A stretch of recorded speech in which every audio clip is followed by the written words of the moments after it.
How do you like this market, the way it is now? The market is not good. The market is not good. What is wrong? We want the governor to come and do this market the way we speak. The market is not good. Okay. How clean is Nigerian market in your eyes? To be very candid for this sake of this interview, I don't think Nigerian market is in any good shape for any reason.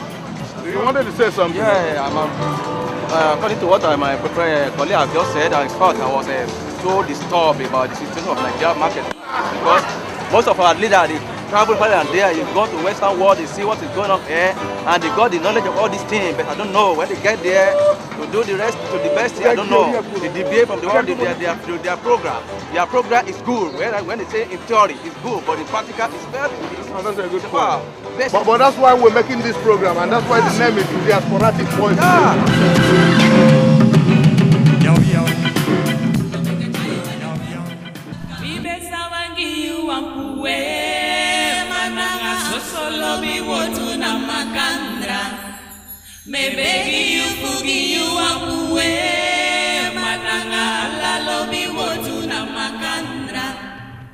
Me want it, I give you so far, me see you. You want bosu fire lobby, sing you want boku. Me moe black arrow, so me love you for true. Sucru sweetie honey, me love you for true. Me oh, poema. Me oh, poema. Me oh, poema. Me oh. Hello viewers, welcome to our program Diasporatic Voices. What do we mean when we say Diasporatic Voices? Well, Africans in diaspora as well as experts in Europe have joined forces together to address issues concerning our people in African continent. So this is the front of the market, right? We just came out from right inside.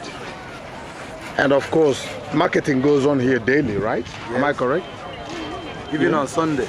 Even on Sundays, people are still buying and selling in gutters, isn't it? But tell me, assuming that money is now raised, seriously, what can you do? I mean, you are the one in charge to maintain this market. What can you do? If I just see money, all I have to do is to purely renovate the market, make it a very beautiful place. Yes. And make sure I take care of all the stocks being sold in the market because they must definitely be clean and people will stop being sick in Africa. Yeah. This particular place we are dying.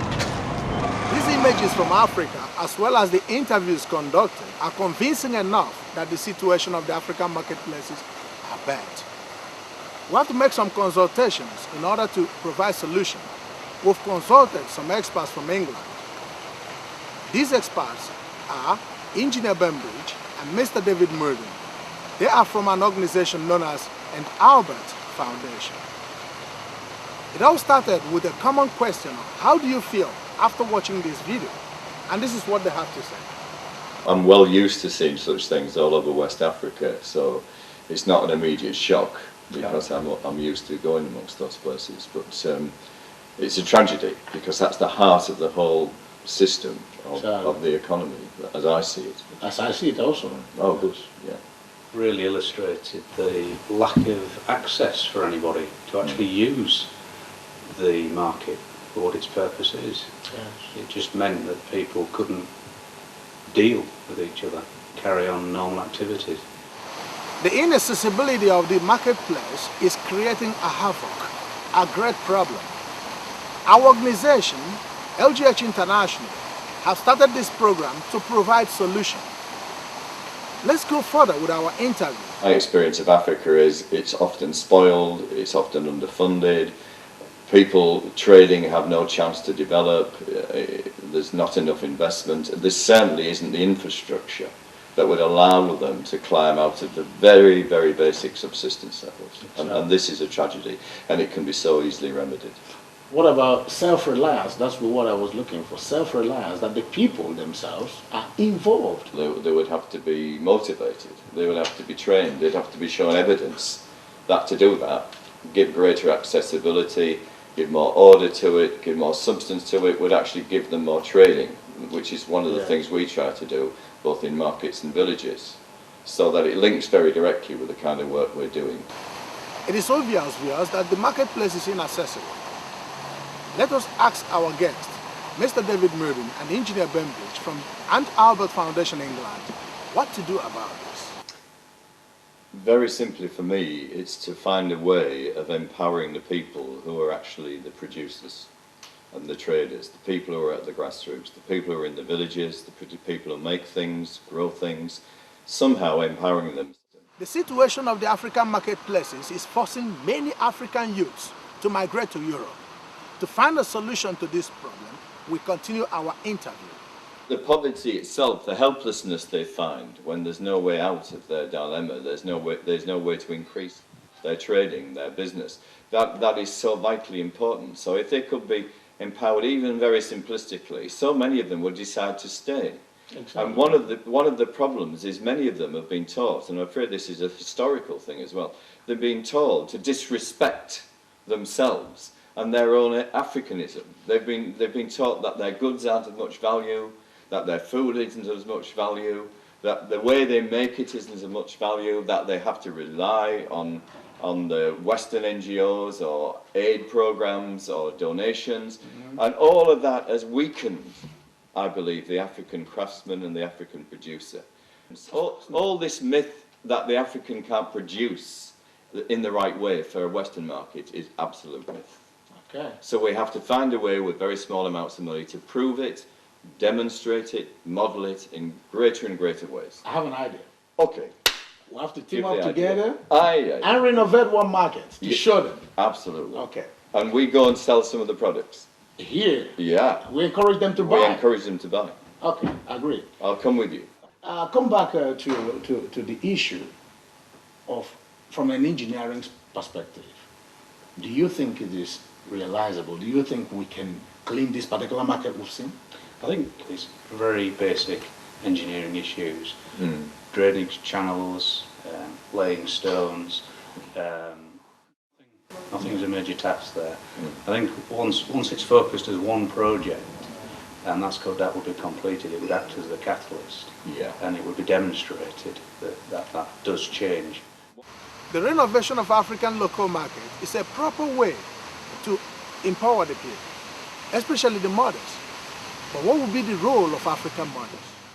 My observation of African mothers. What's your observation? Tell us. Is that they're the right ones to empower because they know how to use money. They don't waste £1 in this case. I'll tell that to my mother. Oh, I'd like to meet her. Diasporatic Voices is a program that encourages Africans to get more involved in reconstructing or renovating Africa. Let's hear what Mr. David Murden has to say about it. You do often need some of the men or women who have gone out to Europe and have been trained in many specialities and educated at very high levels. These are the people I'm trying to encourage to come back with me to see the situations in the villages and use their skills to do something about it. What do you think? Does it make sense to let the foreign investors come in right now, or should we first concentrate on local economy before doing that? My belief is that Africa is an absolute treasure house of wonderful things that need investment, but the main investment is in the people. If they invested in the people and empowered them, then from that point the whole local economy would grow, the whole economy around it would grow, and the whole thing would become much more pleasant for the foreign investor. The local markets are terrible.